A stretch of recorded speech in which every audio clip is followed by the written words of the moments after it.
This lecture is on Korean Catholic historiography. In order to understand Korean Catholic historiography, we need to look at a brief history of Catholicism in Korea. So, initially, knowledge of Catholicism was brought into Korea by scholars using books written in Chinese. Basically, the Korean government would send tribute missions to China several times a year, and they would buy books and bring them back to Korea. And Koreans, educated Koreans, used Chinese to write, so they could read Chinese books no problem. They maybe couldn't speak Chinese, but they could read Chinese. And some of those books included books on Catholicism because there were Catholic missionaries in China. And a Korean who became interested in Catholicism was baptized in 1784 while visiting China. And then he came back and baptized a bunch of other people. Now, the Korean Catholics soon found themselves being persecuted for a variety of reasons. And this led them to retreat to the margins of society. So they're basically going to be people living out in the middle of nowhere because that's where the government can't find and kill them. They became famous for living on top of mountains, for example, and even practicing slash and burn agriculture in order to avoid being caught up in persecutions. Now, they got into that habit for, decades. So even after Catholicism gained tolerance in 1886, with a treaty between Korea and France, they pretty much stayed on the margins of society. This, in the late 19th and early 20th century, they would grow during the chaos as Korea was being colonized. But after Japan successfully annexed Korea in 1910, and then kept the country until it became independent in 1945, the Korean Catholic Church was basically stagnate. The numbers really didn't go up much, and it stayed, again, on the margins of society. The Korean Catholic Church, much like the rest of Korea, suffered devastation during the Korean War. Of course, the northern half of Korea went communist, leading to the essential destruction of Catholicism there. And so Korea is divided, and then you had a serious war that kills a huge number of Korean people. However, the South Korea will receive a lot of assistance from the United States, and there's this kind of South Korean American anti-communist alliance basically that's being established. And I include this image here. This is from the actual Korean War. That's a American Catholic priest helping take away this soldier who's basically undergoing shell shock. His name is Father Kapan. He would later die in a Chinese prison war camp. But I've written an article on him. I think he's fascinating. But I use him to remind us about this strong connection between the United States and anti-communism and how they enter into a relationship with Korea. And South Korea is like, okay, we want to be modern. We want to be strong. The United States is strong and modern. I mean, they defeated Japan, right? So we should imitate them. And wow, the United States is pretty religious, right? During this time period, the Cold Wars, when the United States was at the height, in a sense, of its religiosity. The amount of people who belonged to religions as a percentage was huge in the United States. So this helped encourage the growth of religion in Korea. Koreans, they looked at the United States, which is this big, powerful, seemingly friendly country, and said we should be more like them. And that led to a growth in religion, particularly Christianity. While it was mostly Protestant churches that enjoyed the biggest growth, Catholicism would also grow, going from several 100,000 people to several million people, right? So it experienced a lot of growth. And also, as the country recovered, Korean Catholics became increasingly wealthy, and the Catholic Church went from being a very poor church to a middle-class church. And I would argue now in Korea, in many ways, it's an upper-middle-class church. It's even just in the 20, 30 years I've been studying it, it's changed a lot. Now, what's going to end up happening in the 1960s in the Catholic Church, there's going to be the calling of what's called the Second Vatican Council. Whenever there is serious problems in the Catholic Church or need that's felt there's a need for change, they'll call a council where they'll have all these bishops from all over the world come together and decide what needs to be done. And the Second Vatican Council said, you know what, the church has kind of secluded itself from society. We need to engage with society. Right. And that was one thing that encouraged many Koreans who had been Catholics, who had been on the margins of society. Now they're being told, in the past they were told by the church, you should do that. The world's kind of bad. Society's kind of bad. You need to stay out of it. But now, now go out into the world. And so the Korean Catholic Church at the same time in the 60s, as they're being told going out in the world, they shift from being a mission field to be considered a mature church. So, for example, this is Cardinal Stephen Kim Soo-hwan, and he's going to become the leader of the Korean Catholic Church. And that puts him, instead of having foreign missionaries be the leaders, right? Typically, it had been foreign missionaries who held the most important posts, but in the 1960s, it's going to be shifting over increasingly to Koreans like Cardinal Stephen Kim Soo-hwan. So you have this shift, right? Koreans are more in charge of the church. They're becoming wealthier. They're being told by the Vatican, by the Catholic Church, you should go out and engage in society. So they're going to move away from the margins, right? So as Korean Catholics become increasingly in charge of the Catholic Church, they're going to take to heart this call to engage with society as the church becomes wealthier and do just that. And they want to show in particular that their religion is Korean. It's not foreign. Right? So, for example, if you look how Stephen Cardinal Kim is dressed, right? Or Cardinal Kim, we can just call him to keep things simple. If you're Korean, you could look at this and say, this is how a foreigner dresses. And he wants to prove, no, this is how a Korean Catholic bishop dresses. There's nothing wrong with being Catholic and being Korean. This is our religion. And we are Korean, and our religion is Korean too. And so they're going to increasingly develop a historiography for that purpose, right? They're going to develop a historiography for that purpose. And just to give you an example of how things are changing, as I said previously, the Catholic Church had been on the sidelines. Cardinal Kim is going to be a major human rights leader and is going to oppose South Korea's dictator, Park Chung-hee. But so Korean Catholics are going to be developing their own kind of historiography to write themselves into Korean history, not as a marginal community, but as something that is very Korean and that made a positive contribution to Korean history. And the man who's going to be key to doing that is this fellow, Father Andrew Che Sogu. So Father Che was born into a large Catholic family. He would study in Seoul and Tokyo and then enter seminary. So you'll notice he's born in 1922. He was born during the colonial period. He would be forced to flee from his parish. He was ordained, I think, in 1949 or 1950 as a priest, and then put in charge of a parish. And he helped at the parish and was in charge of a school. But then right after that, he was forced to flee his parish because of the Korean War. In 1954, a year after the Korean War ended, he was sent to Europe to study church history. And one thing I think that is fascinating about him is he first went to a Catholic university, and there he was exposed to ideas of what we would call church history. Now, church history doesn't just mean studying the history of religion or a church. It means using Christian theology to study history. So church history is a theological enterprise. It's looking at the place where theology and history intersect.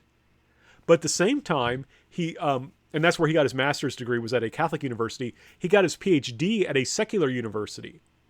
And there he learned a critical methodology focused on the close analysis of documents, which is basically Ronke's view. And he's going to combine this, right? He's going to take this kind of Catholic view of trying to understand history in a theological way while also being very critical in how he approaches documents. So it's really fascinating how he combines this kind of Christian and secular understanding of how Christianity works. And he's going to establish something called the Institute for the Research of Korean Church History, right? And one thing that's fascinating is he's going to try and make Korea a center for Korean Catholic history. That may seem really weird because you may say, well, why wouldn't Korea be a center for Korean Catholic history? Well, the reason it wasn't was because foreign missionaries had dominated Korea. They wrote letters about Korea, they wrote histories about Korea, but they wrote them in French. The missionaries were French, and all the documents were stored in France. And there were others in the Vatican. So what's going to happen is Father Che Sogu, when he is in Europe, is going to assemble all these documents together, return to Korea, and try and begin publishing them. And sometimes he'll go back to Europe and get more documents. He'll assemble documents in Korea as well. So he's going to just try and gather documents from everywhere and then use them to help establish an archives, which will be housed at the Institute for Research of Korean Church History, the Hanguk Kyoesa Yongguso. So he's going to help establish the archives after having assembled all these documents. he will then, working with others, translate, annotate, and publish critical editions of primary sources. So, for example, there were French letters in France, in archives there, that were the originals. He's going to get copies of those, translate them into Korean, add footnotes, and then publish them in cheap volumes so that you can buy them. I have a big library of these documents. I use them in my research. It's much easier for me to use them here than to go to France and access the originals. So this is what I mean about him having this critical understanding of documents. So he's like, okay, we got to get all our documents together if we're going to develop a history of Korean Catholicism. So he will translate, annotate, and publish critical editions of these primary sources. He will also create an academic journal. Notice this is very similar to how African American history was developing. You had this idea of bringing together conferences, bringing together scholars in this area, and developing a journal for them to publish and share their information. The exact same thing's happening in Korea. So you can kind of see how the discipline of history, wherever we're at, we operate in very similar ways. So like I said, we've seen this before, right? You can see developments in Western history happening in Korea as well. And one thing I think is interesting, though, that he will do is he will create a newsletter for Catholics who are interested in history but aren't professional historians, right? He wants to spread beyond the ivory tower, you could say, this understanding of how of Korean Catholic history has worked, right? He wants to popularize these ideas. And he will hold conferences and meetings, both academic for scholars, but also for just anyone who wants to learn about Korean Catholic history. So he's interested in getting the sources together. He's a real historian, right? He maybe has this theological understanding of history, but he also is dedicated to the discipline of honestly, critically examining sources. And then uses that knowledge to develop a historical narrative. But like I said, he's really laying the foundation for research. So this has led to the development of a narrative that attempts to write Korean Catholicism into Korean history. Right? They're going to write Korean Catholicism into Korean history as a positive force, not something that's simply on the margins. So for one thing, they'll point out, you know what? Catholicism was a source for Western knowledge, for science. Right? One of the very first books that Korean Catholics read that got them interested in the religion were written in Chinese by this guy, Father Matteo Ricci. And you can see in both these images, he is being presented with, or he's being depicted as having forms of Western technology, right? He's got like a harpsichord, I believe this is a harpsichord here. He's got an astrolabe. He's got all these different forms of technology. And basically what Matteo Ricci and other Catholic missionaries did was they tried to use their knowledge of Western science and math to attract attention in Catholicism, right? That was kind of the cheese in a sense. That was kind of the bait to get people interested in hearing what these missionaries had to say, to respect them as wise people. Then he could tell them about the religion.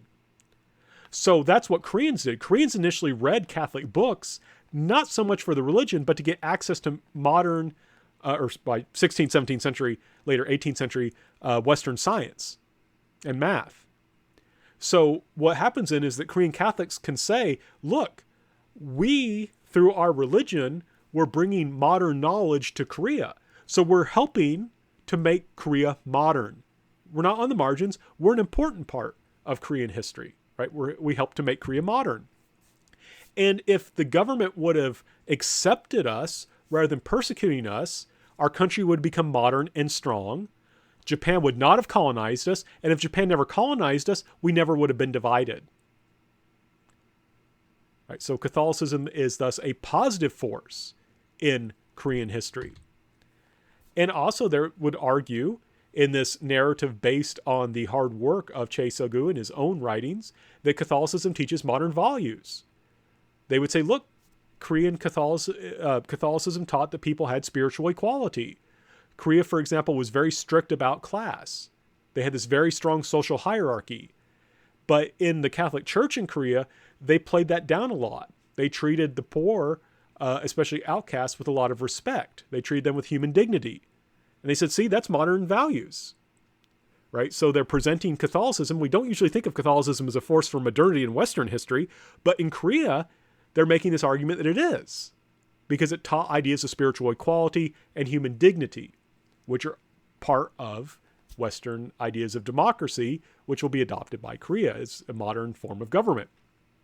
They also emphasize freedom of religion, right? Korean Catholics did not want to be persecuted. They tried to keep the government to try and stop persecuting them. And this has been read by Korean Catholic historians as a desire for freedom of religion. I think that's a little bit anachronistic, but the point here is what they're trying to do is they're trying to develop a historical narrative that makes Catholicism a source of modernity.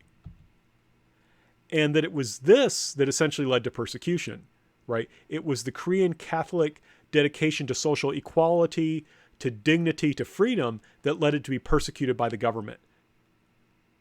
There's some truth to that. I think they overplay it, but there is some truth to that. The government really didn't like this teaching on equality, for example, because it threatened the whole status system. And, when you have people saying everyone is equal in a society ruled by nobility, naturally the nobility is not going to like that. So there's some truth to this.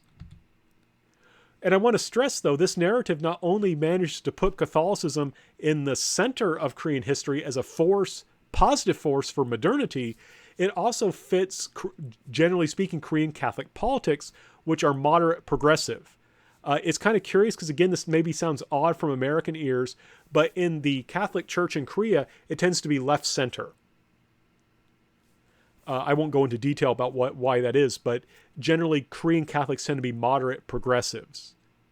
So this idea of Catholicism as leading to greater freedom, to greater equality, not only allows Korean Catholics to say, look, we're an important part of Korean history, it also allows them to pursue their political views in the public sphere.